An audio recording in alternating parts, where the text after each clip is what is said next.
Welcome back to What Arty Noobs for General Disturbance. This is an FV3805. It's a Tier 9 British SPG. It's located on the northeast spawn of Highway, and it's under the command of Igunter of FILO.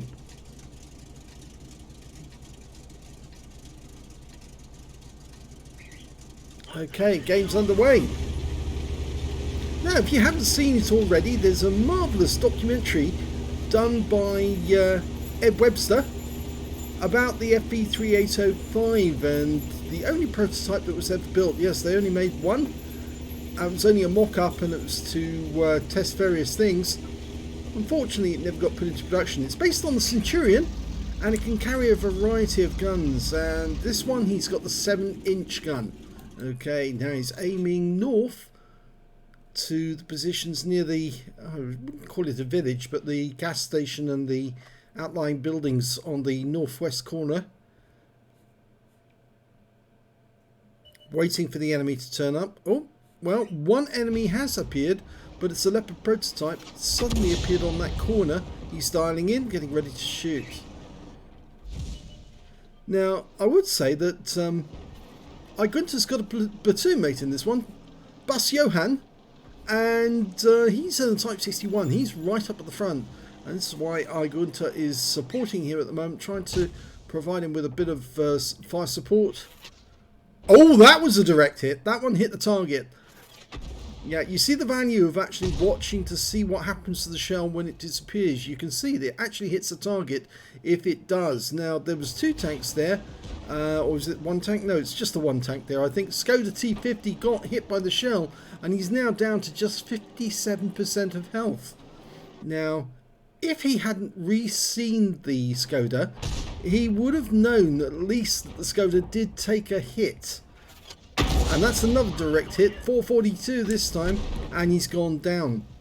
The this is 7-inch, I think it's 7.2 inch. The 7-inch is actually capable of 900 alpha and has got a burst radius of 10 meters and is actually 182.9 millimeters. There's a 6-inch gun, which is the 152 millimeter, and there's a 5.5 inch as well, which is basically the same from the Crusader SP.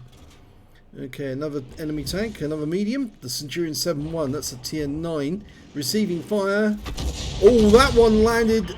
In fact, two Arty rounds landed almost simultaneously, just a short gap between the two, and they landed on the rear of that Centurion, and he suffered a huge amount of damage subsequent to that from different tanks on our team. But these enemies are actually being pushed back quite dramatically.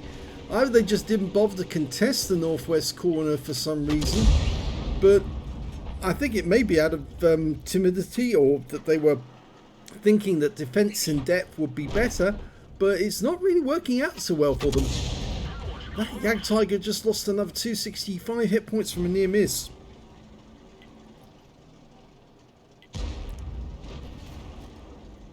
Yeah, he's being fairly pummeled, and down to the tracking, he's picking up tracking assist. Yeah, all these shells, they're all adding up, and that Jagdtiger has gone. Okay, next target is a standard B. We're almost loaded. Okay, trying to dial in ahead of his path, work out where he's going, fires the round in, and right on target, 419. That was very well estimated.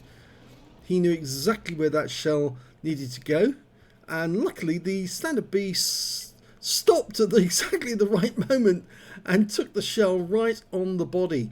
And he's now out the game.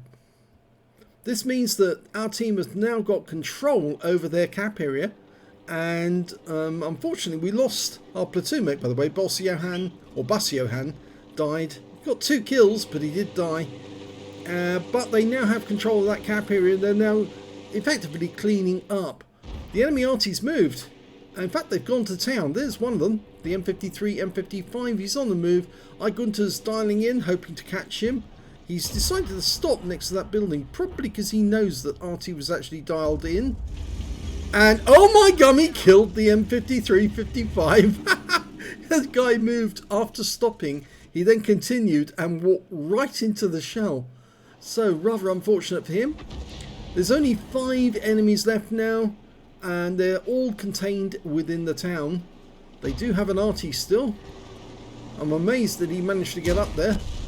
They've just lost another heavy. There's the Arty, the 155-55, just making his quick dash through the town. In fact, if he carries on in that direction, he's just fired and tried to dirt one of our guys. But he's now lost another 76 hit points. Yeah, that bat chat really hasn't got any place that he can go except maybe to make a quick dash up that highway towards our gap area in the hope of actually coming face to face with Igunter. Except, of course, now his game's over. And there goes their Conqueror. They've only got 2 enemies left, 2 tanks left now. The Martian, who's very badly damaged, and the Object 257. He fires between that very narrow gap and he lands it. Very accurate shot. Normally it's very difficult to actually complete that. And Igunter's just completed a mission as well. And there goes the Object 257. And it's a victory. Which mission did he complete? Oh, he completed SPG 15. So very, very well done indeed. I'm not sure he completed it with honours, but he certainly completed SPG 15, which is normally quite a difficult mission to complete. And here's the end of battle result. It was an Ace Tanker for Igunter of FILO in the FV3805. He managed to get a Bruiser medal for getting at least 5 critical hits. He got 13. He got a Confederate for hitting more of the enemy than anyone else on his team. And nothing else, I'm afraid, but it was a good game. And this was back from March of this year. Yes, it's been held up for that long, mostly down to the client changes. We can see that he didn't get the highest damage in the game, that one. The Prototypo Standard B managed to get 3,627 hit points of damage. Then we've got the IS-32, managed to get 3,173, and next one after that was the Conqueror on the enemy team with 2,435. But then we've got Igunter, who managed to get 2,156 hit points of damage, and Bus Johan needn't be worried because despite the fact that he only got 1,684 hit points, he did get 2 kills. And funnily enough, that actually puts him in the top spot alongside a number of other of his teammates who only got 2 kills as well. The M46 Patton, T54 Lightweight, the IS-32, the Skoda, not the Skoda, the Conqueror on the enemy team. I'm afraid Igunter only got the 1 kill. Oh, that's such a pity, but he did do a lot of damage on the enemy. And when it came to base XP, yes, that reflects. 1,053 base for him, 977 for the IS-32, 972 for the Prototypo Standard B. He fired 8 shots, got 3 direct hits, no penetration but 10 splash. Damage of 2,156 hit points, all of it at more than 300 meters. He damaged 80 of the enemy, killed 1, and did 1,079 hit points of damage assistance, and 2,291 hit points of stun assist off 9 stuns, and that's why his base XP is so high, because he got a lot of extra assistance from the team, or for the team. On a premium count, he earned 37,580 credits, and after ammunition resupply took away 47,367 credits. He picked up 1,053 XP, got 237 for playing in a platoon, and took away 1,817 experience points altogether. And this was only his 2nd battle in the FV3805, so he not only completed SPG 15, he got an ace in his 2nd battle. I must admit, it's a bit surprising that you're playing the FV3805 with the Top Gun after only just 2 battles. I think you must have free experienced your way right to the top to get the Top Gun. But even so, it's very impressive that you got that far. And I presume you actually must have moved a crew from one Arty to another to have such accurate shots. Because normally when you start with a fresh crew, or even with just a commander who's got all the skills necessary to make the Arty effective, it takes at least 10 to 20 games for you to work up to a sufficient level where you can get accurate shooting and then start getting aces. But to get an ace in his 2nd ever battle, that's very impressive indeed. If you enjoyed that replay, please give this video a like and do subscribe to our channel. I'll leave a link in the end screen so you can actually go to that very fine video by Ed Webster on the FV3805. I recommend you have a look at it because he does go into detail. Ed is an absolutely brilliant tank historian.